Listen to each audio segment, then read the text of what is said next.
I'm Donna Ritter. I'm with the Educators Consortium for Service Learning, along with Marissa Najarian. Wave, please, Marissa, so people know. And she's managing our technology today so that we can move in and out of the various breakout rooms and our broad sessions. So I just wanted to welcome everybody, and I'm so cognizant of how adversity and challenges has created so much opportunity amidst all of this, what I call caca. Since 1944, the Educators Consortium for Service Learning, like a phoenix, arose from the flames of the LA riots. That's how we really launched. And we network passionate service learning practitioners and provide professional development, resources, ideas, tools, support, and vision. And our website is in the Google Doc that you'll all be using, and feel free to reach out anytime at all. You have any questions or any needs related to service learning, and we are here to support your ideas and solve your issues and continue the enthusiastic support for this way of helping heal the world.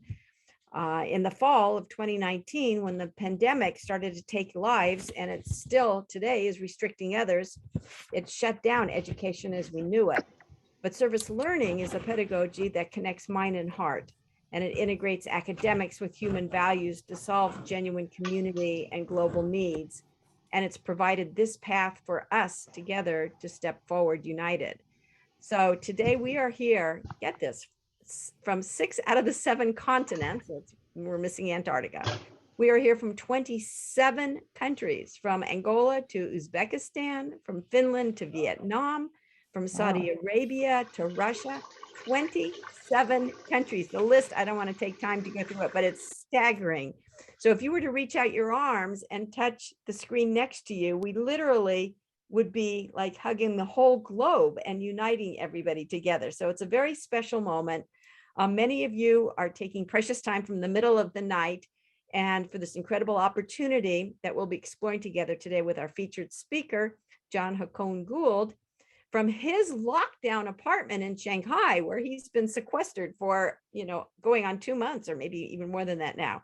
So every moment counts today. I'm going to pass our guidance over to Catherine Berger Kay, international service learning guru and author, and we'll launch the beginning of our exploration, and very, very exciting time together. And again, thank you one and all for your participation, and let's make the world a better place. Kathy. Hey, Donna.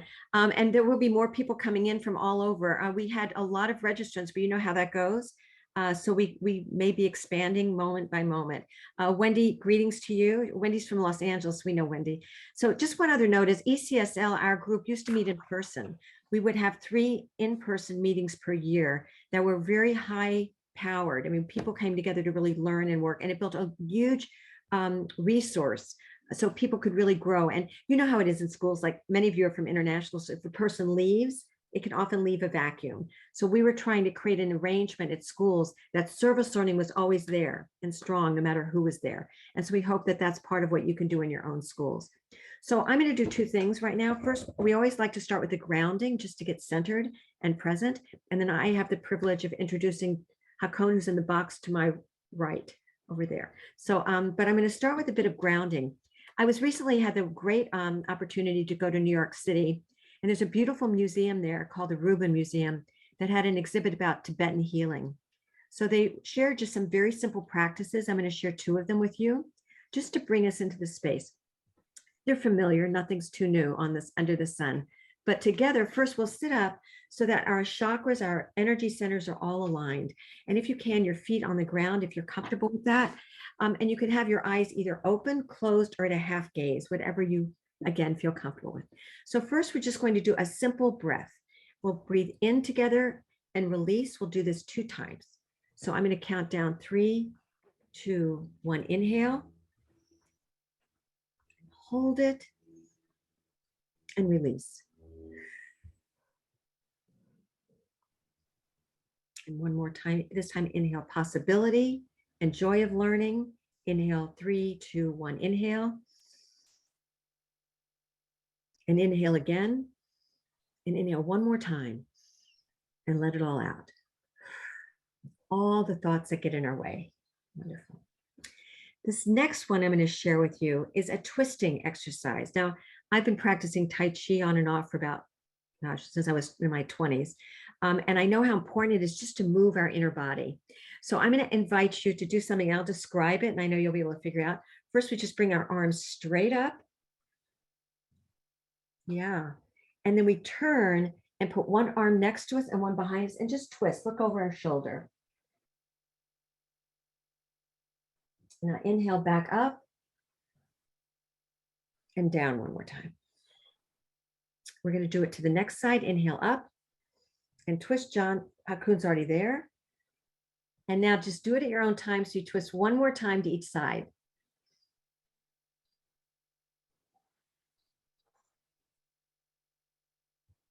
Y'all look fabulous, I have to just say.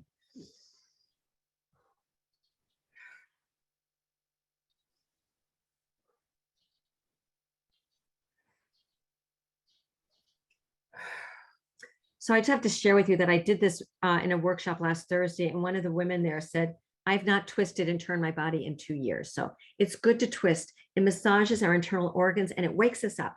And I know some of us like twist in the middle of the night, so you get to wake up. You know?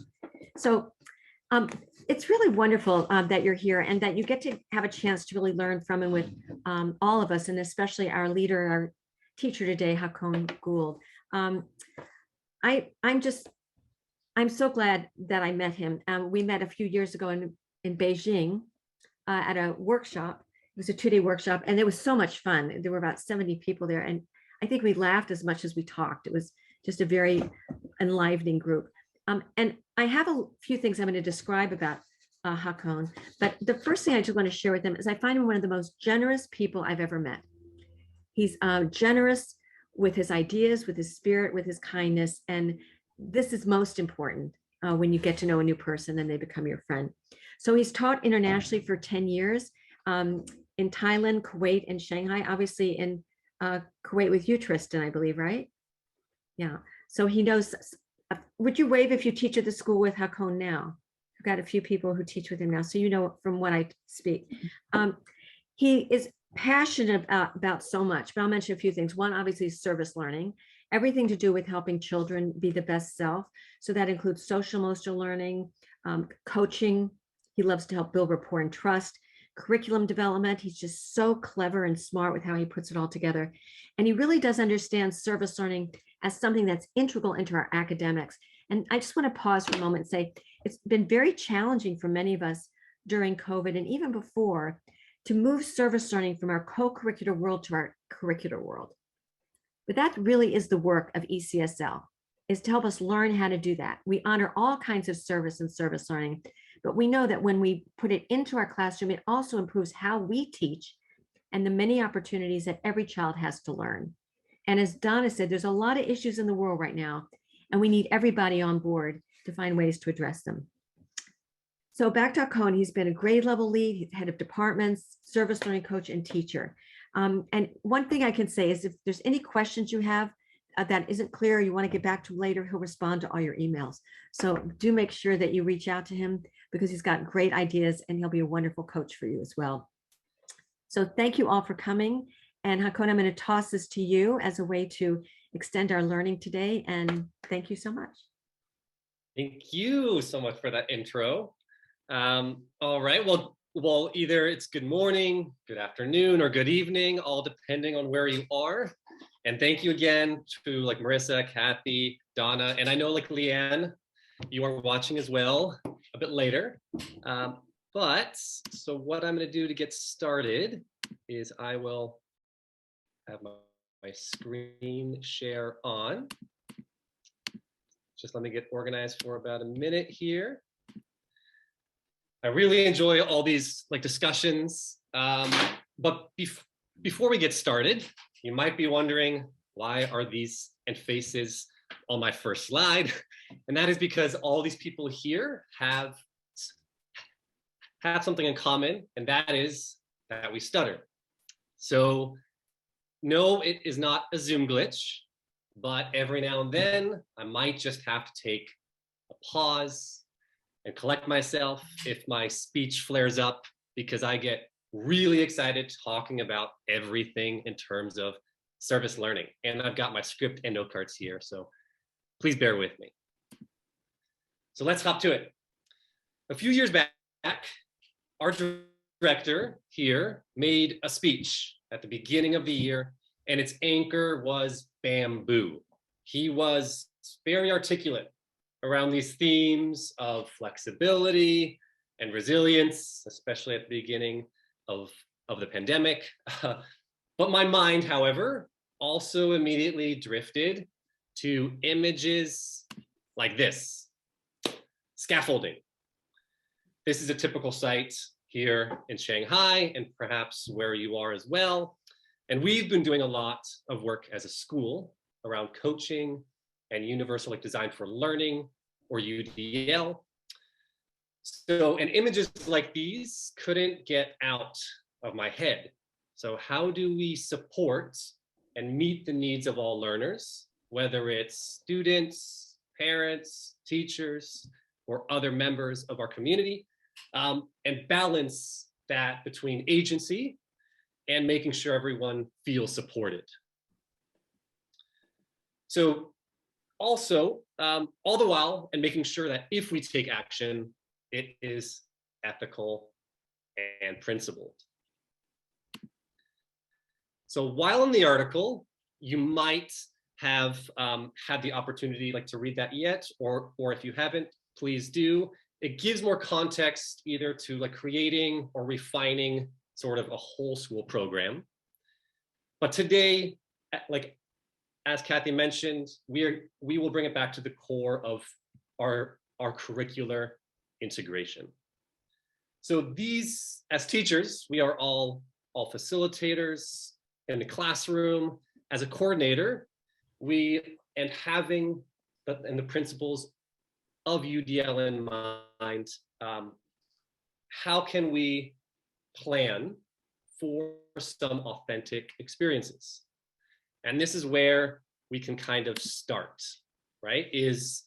Let's have some initiatives that are transdisciplinary, that they can move from department to department, accessible across all, or better yet, even in tandem, ones that are measurable. So what are those look-fors or success criteria? Ones that are long-term, that we can trace a legacy from year to year, even if people leave as well, right? Or how I love to refer to as this process of progress. And finally, making sure that scalability is an option. So it might start either in one classroom or one division, but there are potential avenues to sort of build out, ultimately maybe even having those strong partnerships in the community. So how does this look like in terms of possibly being more realized? I realize that this is a bit small on the screen, and I'll put this into our workshop materials. I do not expect you to read all of these right now, but we will be zooming into 2 of these for our time for today. And please keep in mind that even to get to this point, it's been years of students doing our MISO investigations. I've been in lots of discussions with our teaching teams and looking at the curriculum overviews, chats with admin, but the underlying theme here has been flexible frameworks. So our first one that we will kind of look at is our community voices. So this was an easy starting and rallying point, if we want to call it that, because it's literally in our name. Shanghai and Community International School. So our goal here was to really unpack what this means and why a sense of belonging is really important alongside the students in their class contexts. So you see here a few ideas that I will kind of expand on in a moment, but I'll pause. So where did we start? English. So English took their curriculum, focused on archetypes, heroes' journeys, and they transformed this amazing idea into, well, how can we celebrate the heroes of our community at school? And then Mandarin class, they were looking at the idea of bridging cultural knowledge You gaps got this. Don't stress. and keeping our host country context in mind. How can we really promote that authentic intercultural understanding? So these posters are literally hung on the walls. Here is Tetsuo at the moment here, and these have some codes that link to student created and websites, and they can be updated from year to year to year. And this initiative has grown and expanded to music, Riffs of the World, where they share how significant language and learning is with our community in a creative way. History, or how we call it, individuals and societies, and they are capturing the generational views about different events, and they are writing some memoirs, and it's scalable as well to ultimately partner with some elderly care homes. There's a few other projects in the works, but as you can see here, doing certain structured brainstorming with the students has been amazing. I am very fortunate to have this plaza and this common space where it's whiteboard walls, and myself and the students can just kind of scrawl all over them. And they've gotten to know, like, not only me, but more importantly, all these initiatives in different contexts. So like the light bulbs just flash on. I've now been speaking at you for a while, I think about 8 or 9 minutes. So it's my turn to listen. If you could go to Slido, please. This is a great tool that Leanne used in our last kind of chat. So I'll give you all a minute. Maybe we can even like drop it in the chat if you just go to slido.com. Or if you have a phone, you can just scan our QR code.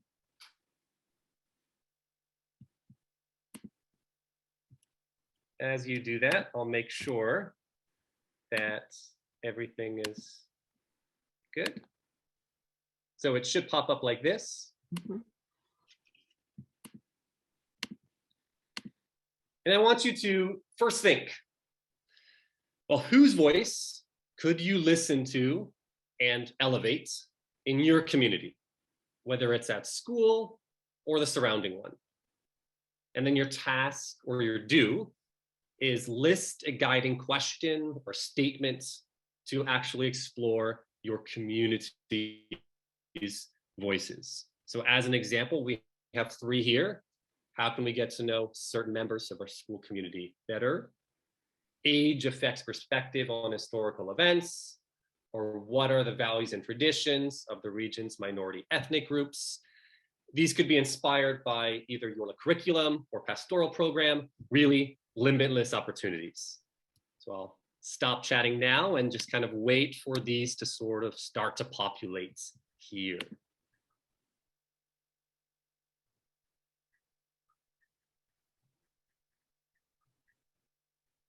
Let me know if you can't access it.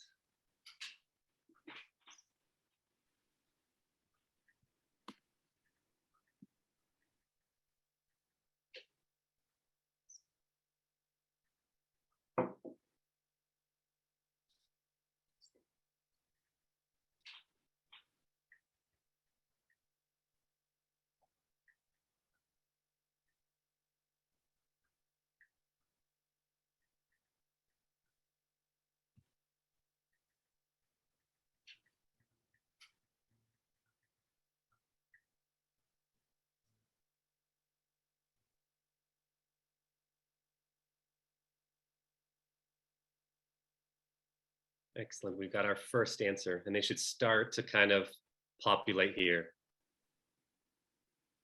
How do we feel as members of the whole VIS community? Interventions, like when it comes to housing. How can we better support if there are language barriers? Absolutely, and that is a common theme, I think, especially in many of our schools.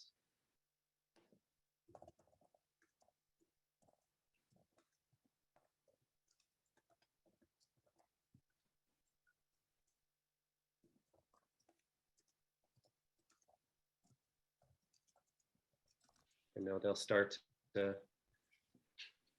more might begin to trickle in.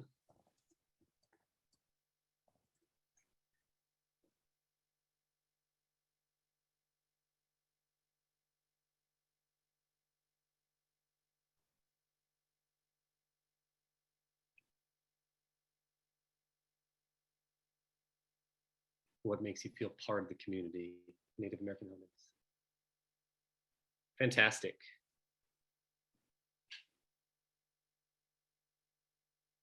So it's all about this idea again about storytelling and making sure like that we actively and listen to like and to others, and for sure as a starting point, even with our own community, before maybe branching out as well, unless you already have those existing connections. So if you have existing like partnerships, and by all means, it's a great opportunity.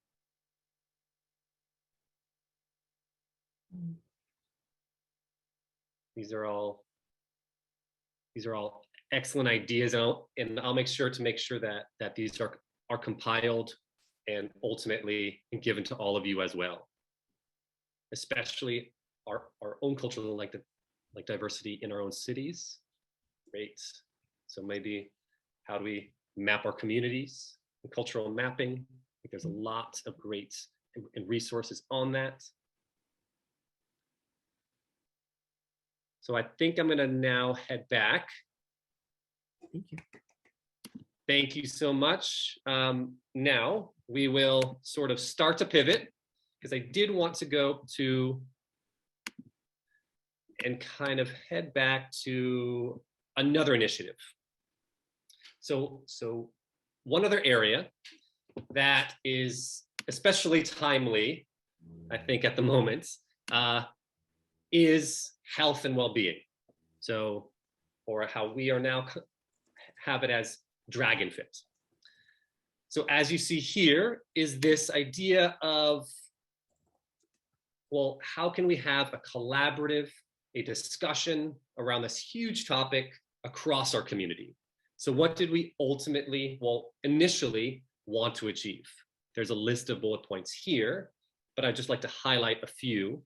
And that is, well, we wanted an authentic and ongoing opportunity for students to engage in. We wanted this sort of a framework that could be like not only supportive, but also hopefully adaptable as well. And as you can see down here, health isn't something that is just solved. It's an ongoing journey. And I'll speak about in a moment about exploring that external partnership as well. So these again are very, very small. I'll make sure to put these in, at least a few of these in your materials. And here's a few snaps of our monthly prompts.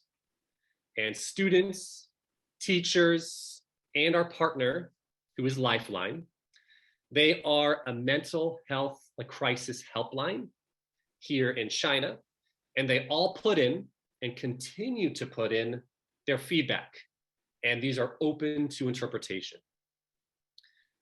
But you might notice that at the top here each month is kind of this overarching theme.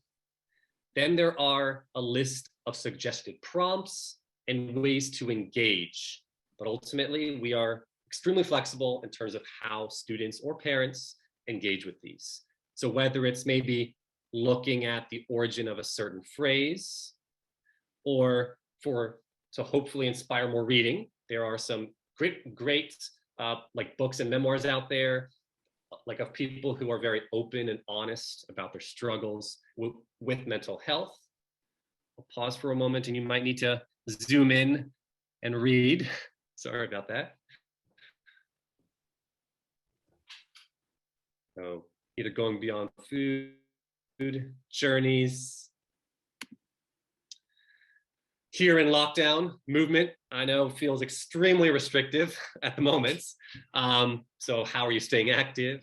Or really how might be in terms of measuring health, what might be there some cultural like biases in terms of what is or isn't healthy. So here again, I'll just wait for a second and you can zoom in if you'd like.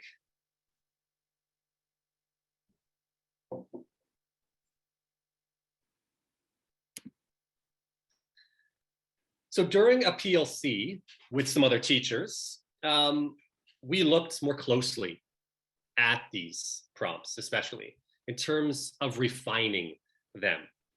We wanted to make sure that they were accessible to all. We wanted to make sure that they promote like reflection in a variety of ways and different academic and context as well. We want to make sure that, you know what, hopefully they inspire students to take action on their own and to hopefully have them think otherwise and embrace a variety of perspectives. So here were our look-fors in terms of this initiative. And again, it might change from year to year, but these were sort of what we did for this year as a start.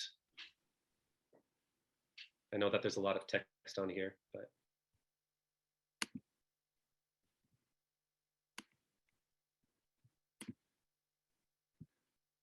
All right, so from a coordinator's perspective, there was a purposeful look at curriculum overviews, as mentioned earlier.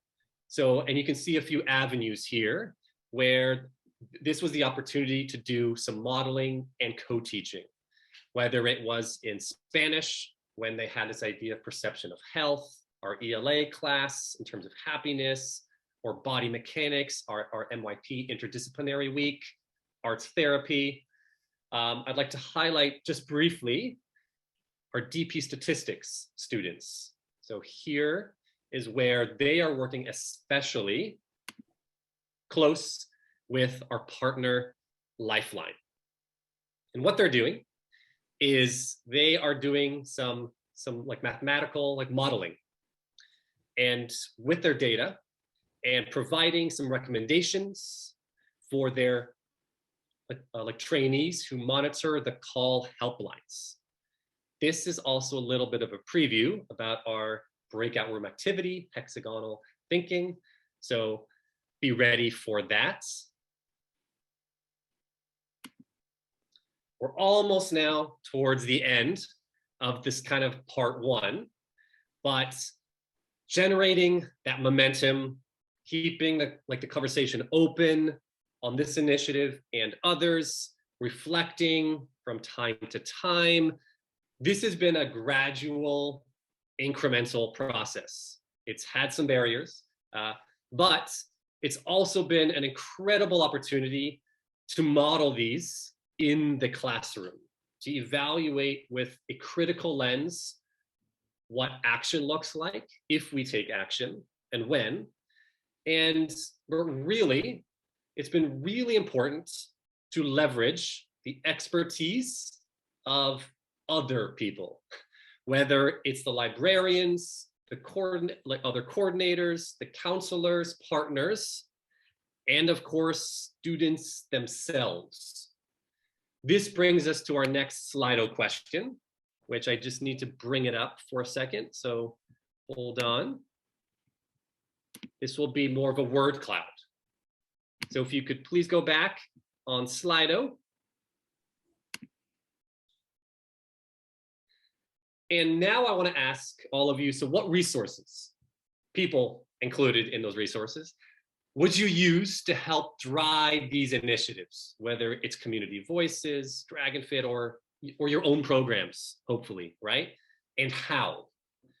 So Ashley is our librarian here, and she's our projects coordinator and our integrator. And so she's been amazing at providing resources or curating content.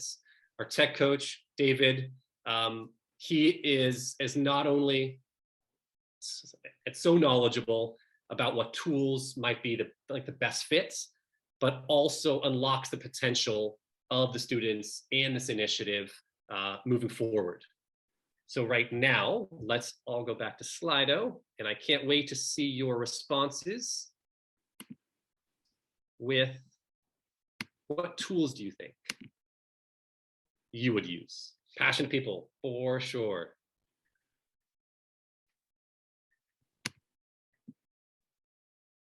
Marketing department, absolutely. They have been a wonder for me,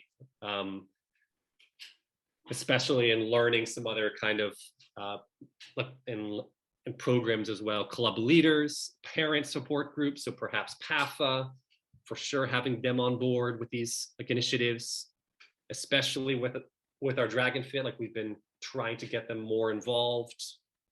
Local connections, long-term residents, I love that.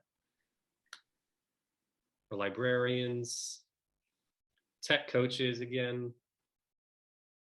So we start to see ATL coordinators, our custodians.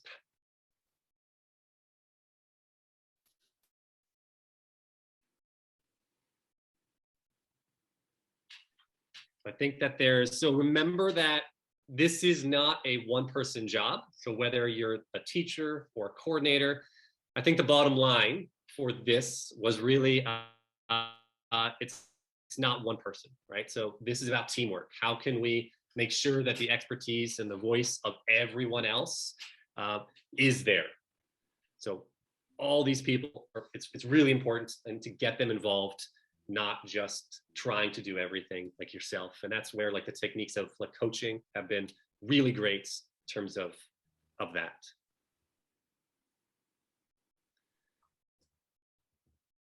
So I think we are ready maybe to move on to, so I've been talking a lot and we're gonna be heading into our breakout room soon. So it's gonna be time for all of you to connect with each other. But before we do that, I just want to kind of explain a little bit what we'll be doing. So as you're getting set up, Hakon, I just want to add something if I may. That yeah, one of the processes I've seen you use is the personal inventory, where kids interview each other to find out interests, skills, and talents. And I think that's what's often missing in schools is students going to all these fabulous people you mentioned and doing a interview process to create a real school inventory of all the different things people do bring that they do know about. And the more we engage students in learning that skill set, I think that really makes them the ones who are guiding the process as much as possible, which I know is very important too as well. Yes, thanks for that. All right, so now, in your agendas, you will notice that each group in the breakout rooms is gonna have this activity with hexagonal,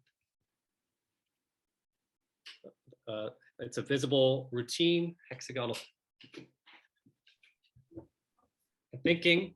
And what the points of this is to really search and see how different aspects of our programs and our resources kind of all work together and fit. So as you open up these links, you will notice that on slide 1, you have your direction refreshers. Then on slides 2, let me just try to see, make sure it's slides 2 and slides 3, you'll see a whole bunch of hexagons. And I actually have them all printed out as well because I love to use these in person. But I know that there is a lot here, but I've got about 80 of them in total. So I try to cut them down for all of you. But I do want to bring your attention to this one especially. to create your own if you want to. So here, you might want to think about your own program. So you might have some broader concepts like a commitment to like DEI or sustainability, or maybe a school's like core value, or perhaps an existing or growing partnership that you have at your school. And this is an excellent time to share. Ultimately, on the next slide, this will be more or less, this is your canvas. This is your workspace, and you can use multiple slides if you would like, but ultimately it's going to look something like this, sort of a big honeycomb formation. And you'll notice here a few of like connection points.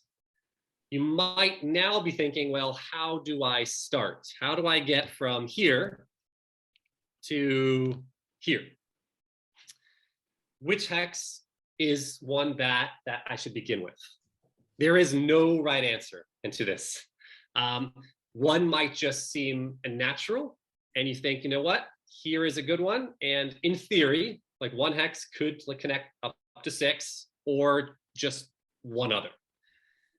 I chose at this point to kind of focus on these 4 like conditions as mentioned earlier. So let's take a little bit of a closer look at this one here. So we want to kind of identify and expand on how these 3 fit together. So all 3 of these can be connected. A key objective of this initiative, of our Community Voices initiative, is to share the diverse perspectives on a number of issues, right? And this is really, and these like connect to their curriculum and what they're learning. We've seen how this project like fulfills that. It's across departments, it grows from year to year. We have certain look fors, and ultimately it is scalable because it could reach out now to hopefully some elderly care homes. Also, and when it comes to any of these initiatives, whether it's DragonFit or Community Voices or anything else, we want to be mindful of representation.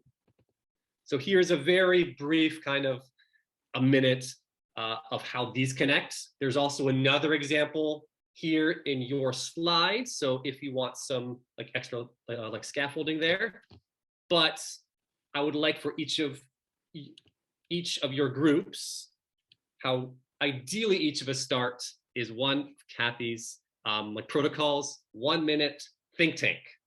Love it. In terms, so each group member is going to select one hex and be able to justify, this is where I want to start. I want to start with our curriculum, or I want to start with purpose. Then, so after you take about a minute and think, please share with your other group like members and come to a consensus, and ultimately paste that into slide 4. So all of these like presentations are open and like editable to all of you. So as an example, I would, and simply after we all come to a consensus, copy and paste anywhere here and sort of begin to make your honeycomb formation. So now it's time, I think it's about time to like for me to sort of stop, and hopefully we will, me, Kathy, Donna, and Marissa will be able to go in and out of some of the breakout rooms and hopefully help with your like discussions. But I can't wait to see what all of you have and come up with. So I do believe though, like there might be some time now, as mentioned earlier, if there's any clarifying like questions before we go into our breakout room. And Hokan, I'd love to just clarify and make sure everybody knows that I've put a link to our agenda and our activity sheets in the chat. So you can access that through the link, and that will have a link to your breakout rooms template that Hokan was just playing around with. And I just want to mention before we do go into that space that Part of what we hope to offer with ECSL is sort of an expansion of ideas, and Hokan has given us so many of those. And part of it is just an exchange of ideas. So this breakout room space, there will be 3 breakout rooms, about 4 or 5 to a room. This is your opportunity to have that collegial exchange. And lastly, something that's kind of nice to think about too is that coming out of this breakout room, and as you experience this this exercise, how could it be used back in your own spaces? I love thinking about how you could develop your own hexagons for the principles and things that are important at your school, and use it with a team of teachers or use it with a team of administrators. I love thinking about how you could develop a similar exercise that you do in a history class or in a math class. You know, what are the strong foundational principles or skills, and how do they interact and how do they relate? So it's, as you're going through it, you can think about it as just being a part of the workshop, but you can think about it as in how it might translate later on. Hi, everyone. Welcome back. You know it's a good sign when people don't repopulate the main room right away. It's always very interesting to be on my end of the screen because I get to see how the shared documents are populating. And so I got to see all of the hexagons moving all over the place from the back end for each of the 3 breakout rooms. And it was interesting to see some synergy of ideas, even just between the 3 sessions. And the thing that stood out to me was this, there was a concept of community and school culture and belonging in all 3 of them. And I'm not surprised about that because, one, Hokan shared some incredibly beautiful demonstrations of how you don't have to go far to create initiatives. You can do it in your own school setting. And what better a time than during a pandemic when we're often confined to our own school environment, our own 4 walls of our place, our own 4 walls of the Zoom screen. And so I'm really glad that we got to hear that from Hokan and then to see it unfold on your screens. And we asked you to select a participant that could be a spokesperson for us. So we'll go around and just hear about how things went in each of your rooms, what were your experiences like. Who was the spokesperson from one of the breakout rooms that's willing to go first? We can go, might as well, why not? I wish we had our diagram. It's so great, colorful and productive. We started with personal inventory because, as Kathy had mentioned, it's a really great launching place to find out who is in the space and what they can bring to the table and what the needs are. It can be student driven. And oh, here's our thing. Great. Okay. So what we described it as who's best equipped to interface with the community. And so that's why we put and explore. So that's why we put it at the center and we built off of that. So, and we're each going to share because we each contributed hexagons. So I think Vincent's going to share the next connecting point. Sorry, I was on mute. We went from there because we were talking about like who is in our community, what is defining our community, and then we got into a little bit more about the curriculum and connecting it to different subject areas and seeing how we can make all of these connections a little bit more meaningful with people. What else were we saying? And then, yeah, so it's all about like creating a positive impact within our community. So looking at like what is the students' capacity, so building on their skills and making sure that they have acquired these skills along the way so they can kind of form their own learning journey as well and connecting it to community. So all of that is kind of connected to going into school culture, which the next person is going to talk about Lavernie, I think. Hi, yes. As others said, we started with students as our center point because students are the communicators of the learning that happens in the school. So creating a school culture which is constructive in nature definitely provides them to make connections, meaningful connections, and understand the issues or problems around them where they can apply the acquired knowledge and skills. That's how they can feel the sense of belonging to the community and responsible to the community, trying to make an impact or try to create a positive difference in the world around them. So that was our third one. So this is how put together we are, serving the purpose of the learning journey as well.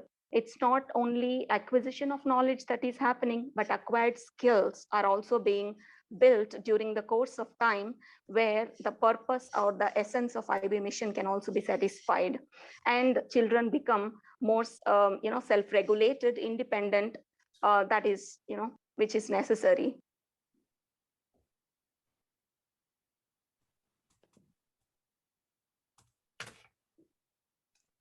Thank you for sharing. And thank you to whoever shared their screen with was that you, Kathy, that shared your screen? That was me, but thank you for making sure all participants could share screen leading into this. It's very helpful. Right. So I think let's continue with that. Whoever was in breakout room 2 and anybody that's able to put up to share your screen with what you were working on. I don't want to necessarily jump in. I'm always willing to talk, but Maram and Capra, like Corey already knows this, so I'm happy to talk, but I also don't want to take the floor if someone else is keen to do so. You can feel free. I'm not offended. All right, and I'm confident I'm not going to remember all the cool things that we talked about. So please do jump in when I forget, not if. So I think this is a really fun opportunity for us to start to engage with all of the hexagons, and the first part of our breakout room process was really just sort of wrapping our head around the hexagons themselves and how they come together, those ideas and how they can come together, and then what is the end goal. And for us, that sparked a really fun conversation about sort of the nature of early service, at a school with service challenges. Capra talked about being a new service coordinator and sort of moving past some of the basic stuff to develop a whole program. Am I hopefully I'm representing that correctly, Capra? But then also looking at how the different elements will go together to create sort of more lasting programs. We then got on a talk about, where do you start when it comes to service, and so we can, we took all of Hogan's beautiful hexes and just sort of forgot him for a few minutes so we could talk about program development. And Maram had a question about, how it connects to curriculum and how to, hopefully that one of the things that we could find a way to connect to is taking all of this and connecting it back to our curriculum, because that's really where a lot of this stuff, a lot of service will live, right, and continue to function, especially in our sort of our curriculum spaces, and as for many of us are in international schools with relatively high turnover, so how we hand that off to people and create that process of progress. So we also decided to do a variety of different honeycombs here, just to sort of play with the ideas ourselves and try to figure out what that meant for us. So like the excellent students that many teachers are, we completely missed the assignment there. So we have lots to say. We didn't put any of it on paper, so that went well. But yeah, so we had a really lovely conversation, and we all sort of were able to form our thoughts around the hexes and what each of those and how that was relevant for us. Now that's where I'm going to finish, but I know I haven't said everything, so I'd be happy for any in the group to jump in and add more. Yeah, so in slide 5, Tristan, if you go to slide 5, that's where we started at, actually, was like, what's the one hexagon that we thought like that was kind of essential, like to begin with. And for me as a history teacher, INS investigation is so essential. A lot of times, especially with incorporating service, a lot of times it's one dimensional. It's like, oh, I need to go help this person, or, oh, I need to give money. But there's so many different other variables that you can do within service that is so much more wide ranging. And to me, when students are able to see that, I can do indirect service, direct advocacy and research, and then go into those different levels, then students have the ability to harness their skills to say, hey, I'm really good at this. So I, then can help in this way, which they might not have ever thought of before. And so that's why I thought investigation was a really good hexagon to include for our first discussion. It's kind of nice to see how everybody was able to take it and run with it on a different slide. It just goes to show that there are these unifying themes, but that no two hexagon canvases are probably ever going to look exactly the same. So let's hear about breakout room 3's experience. I think we're up to 1. I think 3 and Or 2. 1. Okay, great. So I can share my screen, but okay, so I'll share my screen if I can. Yeah. I quickly filled in the connection points based on what we talked about, but someone else should definitely talk about what our hexagon is. Can people see that? I don't mind talking about our first connection point, if that's all right. So we went with the number 1 there, and we added a new hexagon, which was sustainability. So we thought sort of the root for our plan here was sort of making sure that it had a strong base. So having a strong curriculum, which links to the school culture, having the culture kind of pervade throughout the school and everyone kind of being on board, and then making sure that in the event that, pieces of those, as we are all mostly international, that it can be long lasting. So that kind of made the kind of core of our hexagon to get us off the ground. I'll pass it on to anyone else who wants to jump in. Emma, do you want to talk about 2? I think Emma actually popped out. I thought I saw she did? She had a class. Oh, okay. Oh, well, I could talk about 2, or Tetsuo, do you want to talk about 2?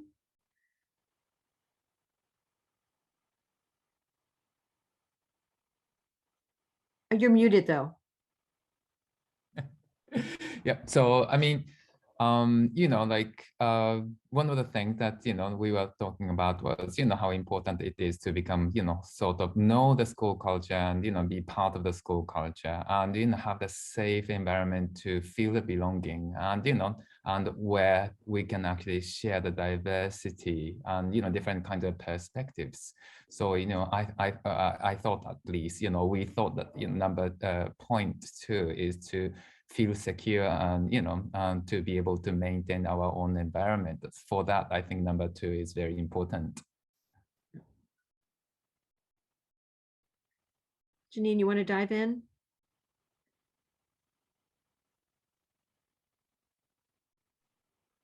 You're muted though. Still muted. Sorry. Yes, what I learned in my school is that school culture is really important to have a good foundation for service learning, and from a student perspective, but also from teachers' perspective, it should be really authentic and enjoyable as well, which will create unique service opportunities, I think, for both teachers and students.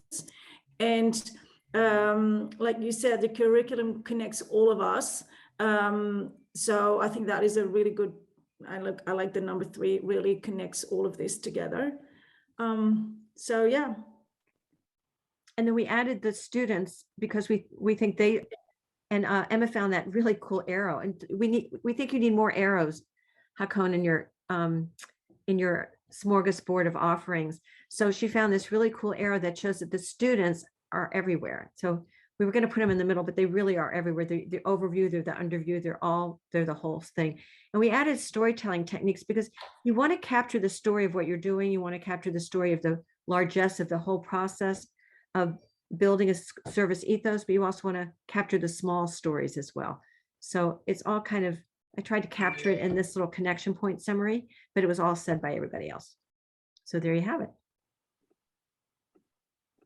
thank you everybody for diving right into this new experience. The hexagonal thinking was a new experience for me too. Hakan, maybe you might have some closing thoughts now that you've seen us take a stab at it, and just share any other reflections before we head off. No, I just want to say a big and thank you to everyone who is here. And I know that there was I'm sure that at times it might have been overwhelming with sort of, oh my God, there's a lot of hexagons. It's only half an hour. But hopefully it also acts more as a resource, right? And I am always accessible. Please contact me over email, and I would be more than happy to sort of expand on what I could not expand on for our time today.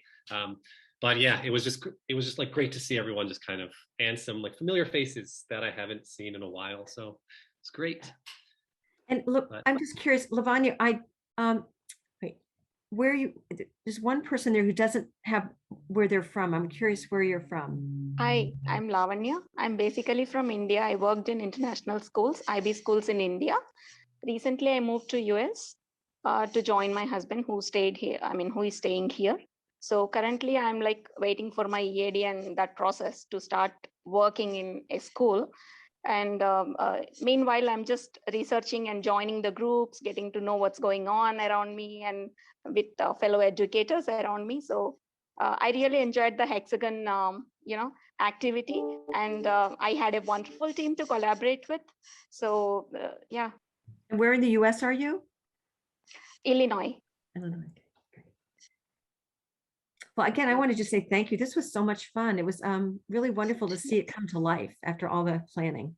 I agree. I just want to thank Hakan so much, just for his creativity, thinking, and for this great exercise, and the frameworks that he's opened up. Everyone's going to have dreams tonight in hexagon shapes, I think. But Exactly. anyway, thanks to Kathy for bringing him to us, and to Marissa for matriculating the movement. And I hope each of you have the ECSL link now. Send questions, write to Hakan, like Kathy said. He has about 45 minutes before his next class. So not that he wants emails right now, but I kind of joking. Anyway, any other parting thoughts or questions from anybody before we sign off? By the way, I have used the statistics example that that was discussed in the beginning with my team. Basically, I'm a math educator myself, along with being MYP coordinator. So I have held other responsibilities as well. But as we discussed in our group and in the beginning of this session, math does play a crucial role when it comes to data analytics, especially when it comes to service projects. Yes, we do use math in variety of ways that we have seen in the representations in the beginning of the session. Thank you for sharing that. And there's a question, Lucas asked, how can we become part of the ECSL workshop group? You are now that we have your email, you will never get away from us. Right. And I just gave you my email address. So we'll connect, and I'll fill you in. And the ECSL website is here. And we're staying on till 5:15. So anybody has questions, we're just lingering to, complete everybody's thoughts here. The shared document will remain there in perpetuity on the website. We'll have links to both the recording of this in case you want to share it out to others who need to hear this info, and the shared document, a link to this shared document as well, so you can access all of the resources anytime. And it does include a spot for community resource sharing if you'd like to pop in anything that you think is relevant to the group going forward. And you also it also is going to have links that are related to today's workshop in particular. If you haven't had a chance to go and see the YouTube videos that Hakan has shared about Dragonfit and community voices, it's an excellent demonstration of what he was describing today. And it's a great succinct way to get others on board with just all of the ways and initiatives that you can get started at a school. Also, you're welcome to look at the website and see some of the videos from past meetings if that's of interest to you. So there's always a lot of resources. So we'll keep you informed. Yeah, you're on the list now. You'll Thank be you for waking up early. Really. And this is great. Lovely. Thank you so much. lot of resources also at my website, cbkassociates.com, if that's helpful. A lot of resources you can download. I'll put that in the chat as well. Yeah. Thank you for matriculating us, Lucas. You did a great job for group 3. That was a lot of fun. That was a lot of fun. Yeah. We aim to do that. I wish you were all here for in-person meetings the next time we have one. They're really, really very dynamic. This group's been going on for how many years? Donna? We're 28 now, 28 years. Wow. So we've been just. And based on this, I just want to mention, because of ECSL and Educators Consortium for Service Learning, when I was in Shanghai a couple of years ago, I suggested to Leanne Lavender, who was at Concordia, and Anthony Wright, who was at Dulwich, that you form a sustainability and service learning community in Shanghai. And that had formed because of it, modeled on ECSL. There's also a group that formed for a while in Zagreb and Hong Kong and other places based on this principle, because I think we do better together than in isolation. So if you're in Laos or you're in Osaka, it's really good to find what are the other schools around that want to form a community, because there's just so much you learn from the other schools and you can come together for professional development and such. So that's a model that I always voice when I go around the world. Yeah, it really helps you when we're talking about taking the personal inventories and who's there. One of your best thing is to link up with the other service learning coordinators as a starting point at schools near you, whether they're part of the private school IB program or any of those, or the local community schools is even better when you can partner with local, students. So it creates a rich environment to work from to help deal with some of the issues that's shared in a community and globally, whether it's environment or old age or whatever. So